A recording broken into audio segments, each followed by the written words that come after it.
Children's emergency visits jump every single winter. So while it's also the most wonderful time of the year, it's also a dangerous one when it comes to children. I'm Dr. Darria. I'm an ER doctor, I'm a shared care executive, and I'm a mom and a mom-to-be again. And it's not uncommon in the winter in the ER. We see a lot of kiddos due to injuries and some of the basic illnesses that just peak during this time.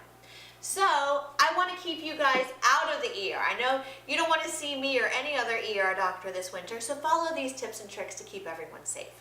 Just a quick note, you've probably seen some of my other videos on Share Care this year, on Share Care Facebook Live, about holiday toy safety and falls. So I'm going to skip over those right now, not because they're less important, but because we've discussed them and I want to get to a couple of other things that we haven't talked about.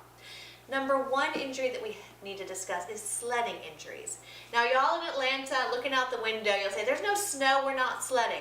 But we often do see children who have gone sledding maybe on a vacation or even as close as Tennessee and North Carolina, where they often get just enough to go sledding. They can be injured.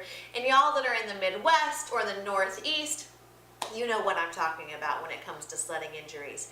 So 16,000 children are seen every single year in the emergency department due to sledding injuries, ranging from broken bones and sprains to more severe ones.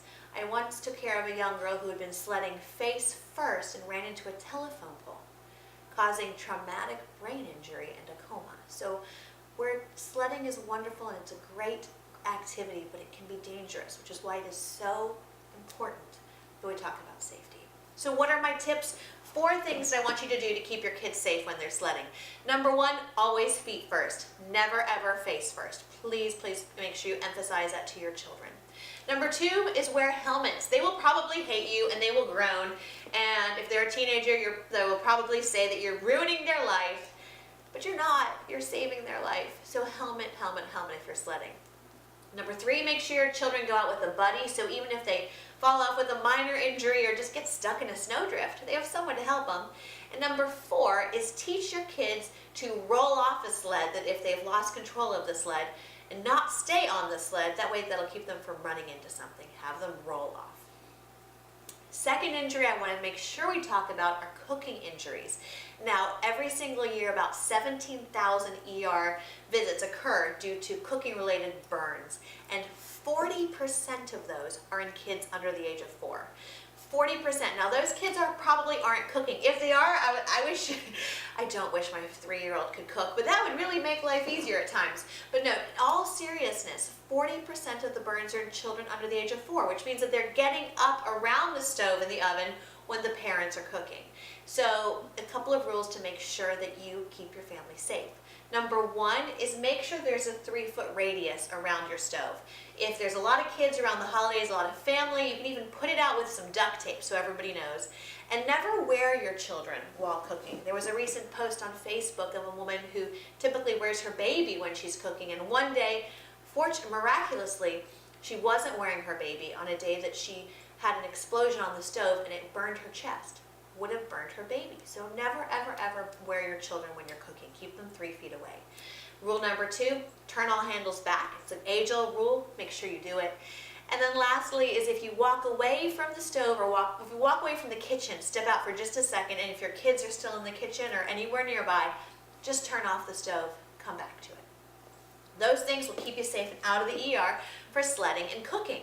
So switching from injuries to just some common bugs that we see. Every year we see peaking right around this time, RSV, the flu, and gastroenteritis or the stomach bug. Now many of you may have had your kids come home with these already. RSV is the most common cause of hospital admissions for children under the age of 1. It's going to cause them to have wheezing, shortness of breath, coughing, runny nose, and just be really irritable and really not feel well. The flu is something that can strike all of us, and every year 20,000 kids are seen in the ER due to the flu.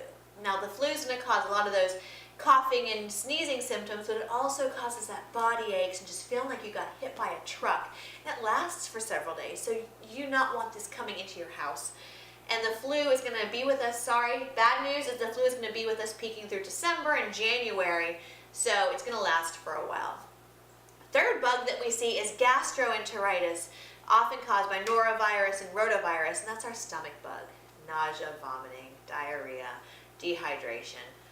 Not something you want to get. The good news is that the same rules that apply to kind of keeping yourself safe and your family from getting into these illnesses work for all of them. So of course, hand washing. We've talked about it, but we have to bring it up again. Sing happy birthday twice. Teach your kids to do it. Wash the fronts and the backs. Number 2 is, especially if you have older children and younger, make sure that when those older children are coming home from school, they're not just washing their hands, they're changing their clothes. Because those same germs can come home on their shirts and on their pants, which they can then pass on to their siblings. Number 3 are watch your devices. Those devices, your smartphones, your iPads, all of those things can just be germ centers. So make a rule that before you use any device, wash your hands before, wash your hands after. That'll keep anybody from getting sick from the device. And of course, the last rule is get your flu shot. It's getting late, true, definitely getting late, but it is definitely worth getting if you haven't, because the flu season will be here through January. So if you haven't gotten your flu shot now, get it today. Call and get somebody to give you your flu shot right now. At least give yourself a good fighting chance of staying healthy. I'm Dr. Darria, and I am wishing all of you a wonderful winter season. Stay healthy, stay safe, and I will see you next time.